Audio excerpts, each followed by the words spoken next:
Good morning, readers. Okay, so yesterday when I read to you the story about the cat catalogs with Julian and Huey. And they were telling Huey about the cat catalogs and how the cats come and help you work on your garden. Well, if you remember, that we ended that with the request for 12 cat catalog cats, all varieties.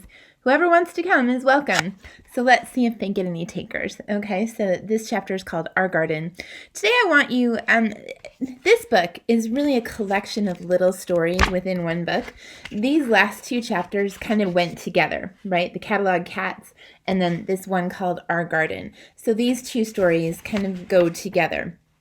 Today, I want to think about the ending of this particular story, okay? This particular story of the book.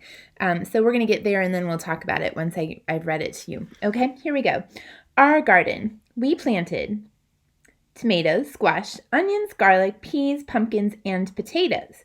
Besides that, we planted two special things we saw in the catalog, which were genuine corn of the ancients. It grows 20 feet high. Harvest your corn with a ladder. Surprise your friends and neighbor. And make a house of flowers. Our beans grow 10 feet tall. Grow them around a string. Make a beautiful roof and walls out of their scarlet blossoms. Why did I read that differently? I'm going to show you why I read it differently.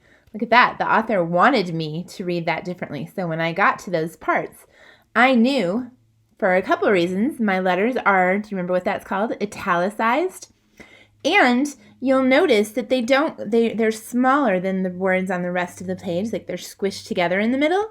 So I knew that they were something that the author wanted me to do, okay?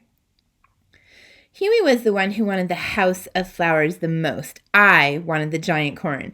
My father said he wasn't sure he wanted either giant corn or a flower house. And if we wanted them, we would have to take care of them all summer by pulling weeds. We said we would. We planted everything one Saturday. We worked all day long, getting the ground smooth and even, laying the little seeds down in rows. The whole time, I felt the catalog cats were there, swirling their tails in the air. We finished just before the sun went down. My mother gave Huey and me baths. She said we were darker than the garden. They were dirty.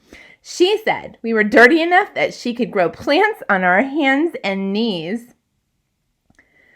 That reminds me, my crew. Do you remember when we read Mrs. Pigglewiggle, Mrs. Pigglewiggle, and the radish cure? Do you remember that one? The little girl who wouldn't take a bath? Yeah. When we were clean, we had supper with chocolate pie for dessert, and we went to bed. Huey went to sleep right away, but I didn't. I put my jacket over my pajamas and went out the back door to the garden. In the dark, it looked as if the garden were sleeping. I laid down, let's see, good picture, not quite, how about right there? I laid down in the grass. It was cold and a little wet. I looked up and I thought all the catalog cats were sitting on the roof of the garage, staring at me. Over the top of the garage was the moon, and a little moon with sharp horns. There was birds rustling in the dark branches of the trees. The seeds were dreaming, I thought. I put my mouth next to the ground and I spoke to the seeds very softly. Grow. And you corn seeds, grow as high as the house. In just 1 week, the seeds did start to grow, and we watered them and weeded them. By the end of the summer, we had vegetables from the garden every night. And the corn did grow as high as the house, although there wasn't very much of it. And it was almost too tough to eat. The best thing of all was Huey's house made out of flowers. After a while, the flowers dropped their petals and turned into beans, and we ate the beans for supper. So, what Huey made was probably the first house anyone ever played in and then ate in. Catalog cats are strange, but a house you eat for dinner is stranger yet. Okay. So let's talk about that. The ending, the house that you eat for dinner is stranger yet.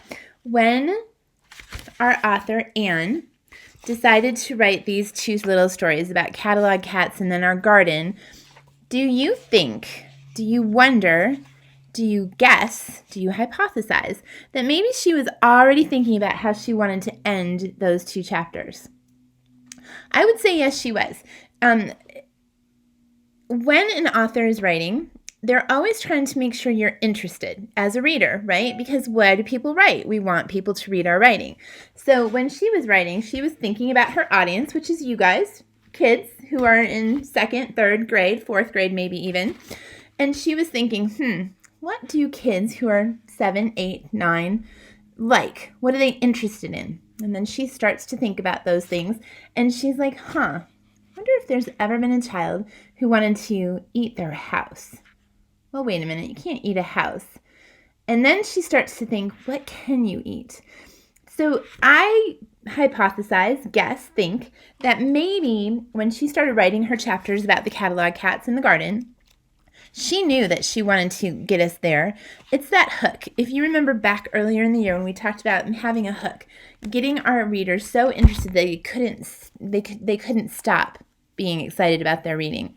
So I don't have an assignment for you today. However, I am interested. If you find a book or you're reading a story and you're like, oh, Miss Dana, this is what you were talking about, will you just share that with me? You can send me an email or you can write me a thing on Seesaw. I got an email the other day from a student in Miss Gina's crew, and he made a connection with our painting that I showed you not so long ago about the Thoreau who made a painting out of dots.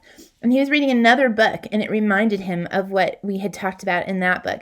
That's kind of what I'm talking about. So if something happens and you hear and you read it and you're like, oh, this is what Miss Dana was talking about, share that with me, okay? If not, that's okay. I'm not asking you to go find it. But if you do come across it in your reading today, will you share it with me? Okay, or in the next couple of weeks, whenever. I hope you have a great day. I'll talk to you soon. Bye.